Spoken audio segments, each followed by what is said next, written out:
ପ୍ରୋମୋର ଆରମ୍ଭରେ ଦେଖାଯାଉଛି କି ଡକ୍ଟର ତିସିକାଙ୍କ ମୁହଁର ବ୍ୟାଣ୍ଡେଜ୍ ଖୋଲୁଛନ୍ତି।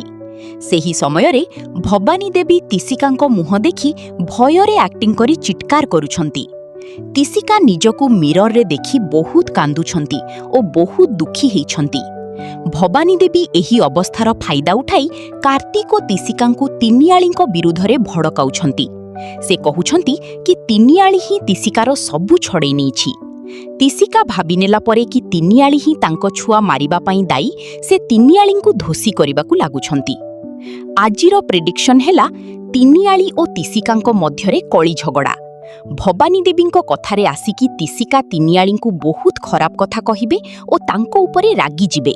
ଏହି କାରଣରୁ ଦୁଇ ଭଉଣୀଙ୍କ ମଧ୍ୟରେ ଦୂରତା ବଢ଼ିପାରେ।